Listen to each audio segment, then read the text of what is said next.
I want you guys to look at it. Like, is it just airy in that it's like small pockets and, but it's still kind of dense? Or are you getting this kind of like brioche-like flake, like with big bubbles in it, that it's like nice and light and the bread is nice and soft? Because that is really what, a Taiwanese youtiao or a youtiao from Hong Kong that you mix with congee, that is what it is.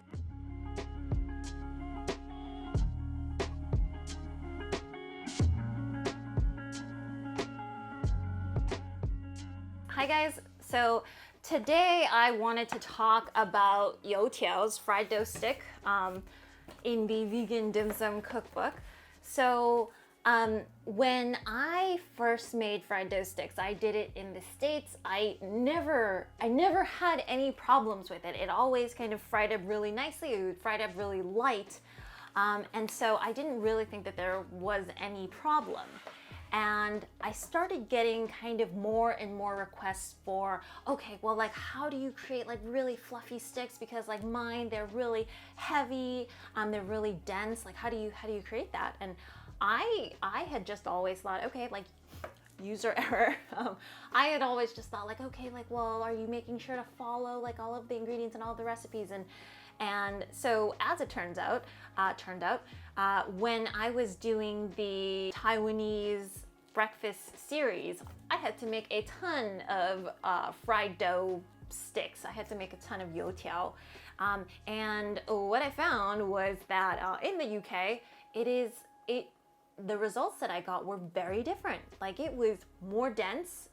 Even I had tried it like 2 or 3 different times, and for me, that is 2 or 3 different times too many, because I'm quite lazy. I tend to make sure that everything's okay the first time and well researched and everything. But this was coming out quite dense, and I was like, oh geez, like what is going on? Because I had made this many times in the States before. So there can be issues with, like, I know that the wheat, it could be the protein content's very different.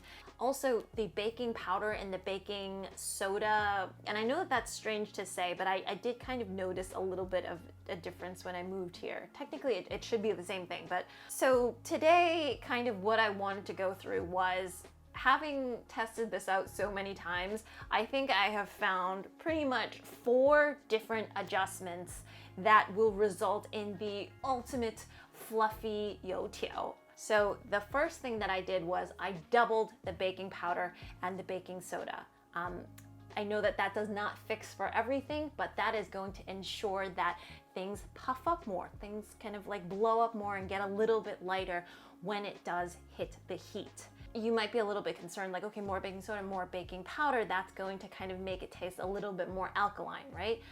Surprisingly, in the amounts that I have added, it didn't really make that much of a difference. And when you have youtiao at Chinatown or at a restaurant, usually they do use like ammonium bicarbonate, other kind of raising agents to make the dough actually taste a little bit more alkaline. It is part of the flavor of a fried dough stick. So the second thing that I did was I added a little bit more water to the dough. The reason is that youtiao, it is not supposed to be like bread dough.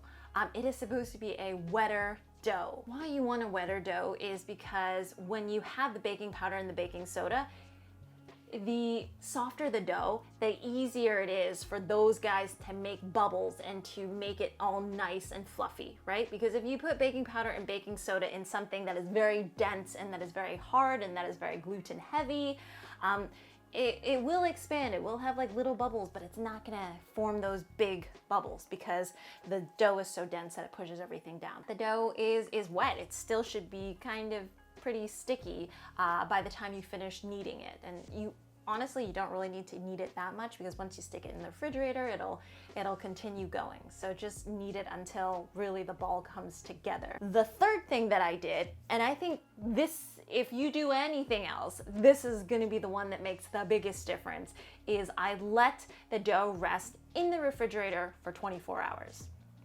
Now, I don't necessarily think it needs to be the full 24 hours. I don't even necessarily think it needs to be in the refrigerator. But some places are warmer, some places are colder. And so if you just stick it in the fridge, it gives it kind of like a nice constant temperature to really relax the dough. That is the key thing. So with youtiao, you take the dough and you stretch it out a little bit before dropping it in the oil. This stretch happens for youtiao specifically, not because we've worked the gluten up so much and we've added the alkaline substance and we're able to stretch it nice and long like we do for pulled noodles, but this particular reason is it stretches because it has been so relaxed in the refrigerator that it's essentially become this like big batter blob. Okay, so like as you're stretching it, it's stretching because it's falling apart. That is the exact texture that you want the dough to be in. This like kind of like this fall apart, like I have no structure, I'm ready to go type of thing, because when you drop it into the oil, it's a little bit like dropping, a very loose batter in, but that heat from the oil along with the baking powder and the baking soda is going to instantly puff up that dough that is not very strong. It's not gonna, have a lot of resistance, so it's just gonna puff open. And it's gonna puff nice and big and get nice and airy. And meanwhile, because you are frying it at a pretty high temperature, everything is going to set almost immediately. So you don't need to worry too much about it deflating. Prior to doing this, I used to recommend about 2 hours, and sometimes you can get away with that. But if you let it rest for 24 hours, it is going to be so ready to just puff up. So I definitely recommend that. And then kind of the last big thing that I changed was I upped the temperature of the oil. So I've seen a lot of places that called for 350, 375, and I typically do that as well. But again, with what I was saying, you just want the temperature to be hotter. So I would recommend something between 375 to 400. In fact, I kind of brought it up to 390 and it was still fine. And it is this initial like blast of heat that is again going to really activate the baking powder and the baking soda. It's going to be hot enough to, like firm up and crisp up the dough so that it doesn't deflate, so that it gives it that structure because it's cooked and fried on the outside. So we're gonna head to the recipe right now. If you guys have any questions, definitely leave it down below, but I think those like 4 or 5 tips that I mentioned, it is going to ensure that you have a very successful fried dough, because I have tried it like a couple of times for this Taiwanese breakfast, and yeah, I'm really happy to share it with you guys. So hope you guys took notes, and yeah, let's go to the recipe. So the recipe for this is all going to be down below. I have some flour, some baking powder, baking soda, salt, water, oil. Very, very basic recipe, but remember that it needs to be on the wetter side. And when it comes to kneading it, I mean, it's so kind of wet that you can't really form a ball of dough. So just knead it for, 3 to 4 minutes up until it kind of comes together. Then you want to wrap it up, stick it in the fridge, 24 hours.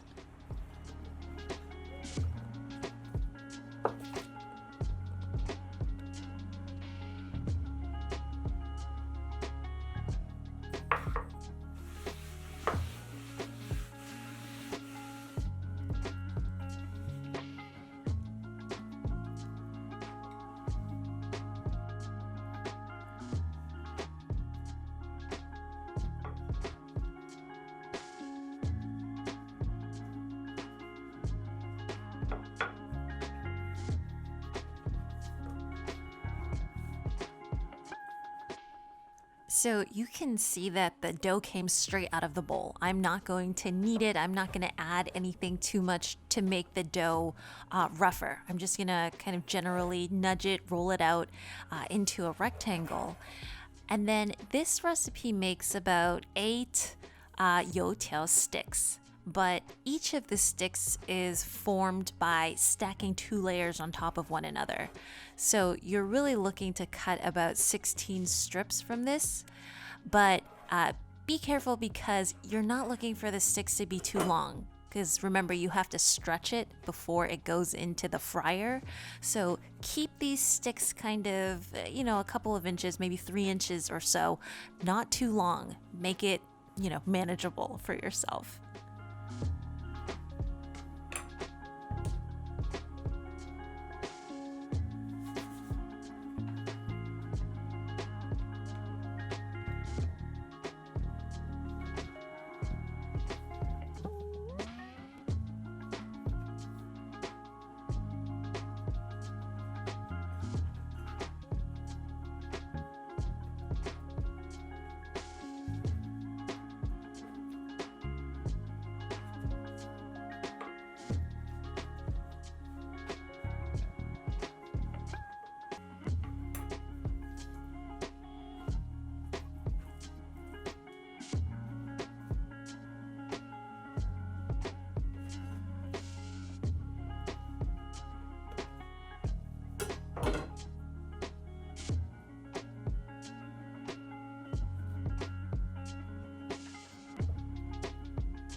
So as these guys are waiting for the oil to heat up, you do want to leave them for about 15 minutes, just as a final rest so that they can relax.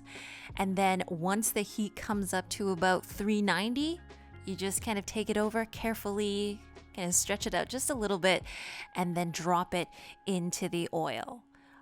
Some people recommend kind of using tongs and flipping them around. I find that it was actually okay by itself, but feel free to do that method. And then once it turns nice and golden brown, these guys are ready. And before you put in the next batch, just make sure that the oil is hot enough, because if it's not hot, it is not going to puff up.